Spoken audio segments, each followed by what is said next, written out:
साथियों, एक नए वीडियो के साथ आप लोगों के बीच फिर से उपस्थित हुआ हूं और आज हम फिर से बात करेंगे जिस तरह से बीपीएससी का पेपर लीक हुआ है और उस पेपर लीक के साथ साथ कई तरह का हर किसी के मन में सवाल उत्पन्न हो रहा है कि आखिर ये इतना बड़ा एग्जाम का पेपर लीक कैसे हो गया और जो इसका मुख्य आरोपी है वो अभी तक पकड़ा नहीं गया है। और साथ ही साथ दोस्तों, हर किसी के मन में एक इस तरह का प्रश्न भी खड़ा हो रहा है कि आखिर बीपीएससी का इतिहास इस तरह का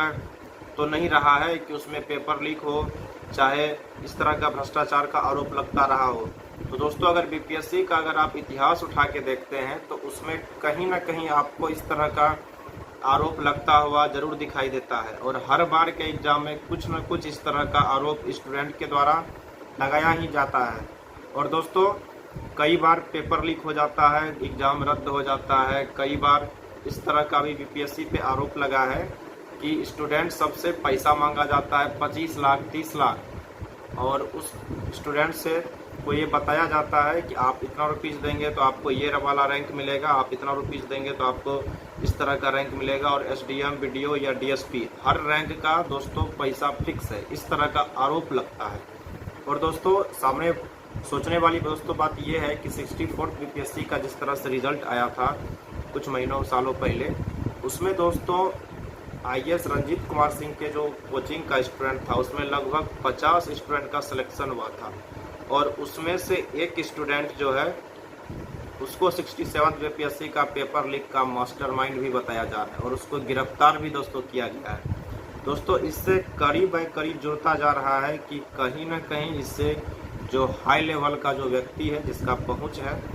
वही इस तरह का पेपर लीक में सपोर्ट किया है और जिस तरह से पेपर लीक हुआ हर किसी के सामने है। और इससे दोस्तों बीपीएससी की तैयारी करने वाले जितने भी छात्र हैं उन सभी का मनोबल काफ़ी नीचा हुआ है, काफ़ी लोगों का मनोबल। दोस्तों, जैसा कि आप सभी को पता है कि बीपीएससी का तैयारी करने वाले जो भी छात्र हैं वो लगभग बिहार के रहते हैं मैक्सिमम,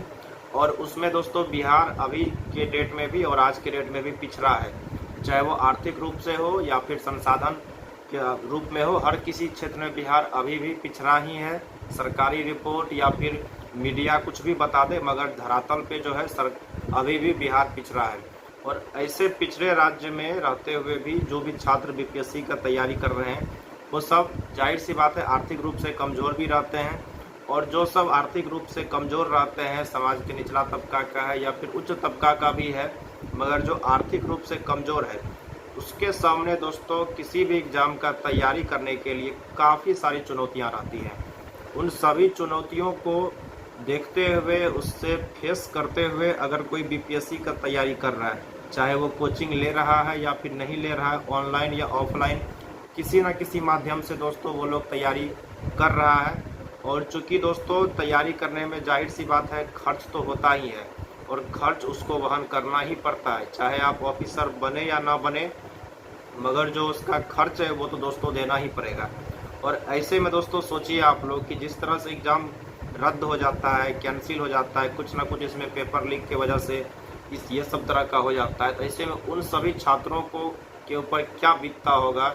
जो कि बाहर में रह के पढ़ाई करते हैं, घर से उसको पैसा जा रहा है, उसके माँ बाप किसी तरह पैसा उसको जोड़ के खेती करके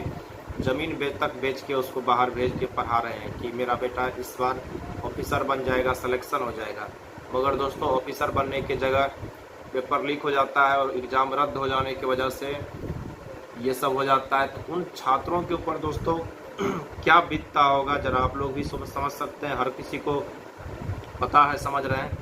तो ऐसे में दोस्तों मेरा यही सरकार से अपील रहेगा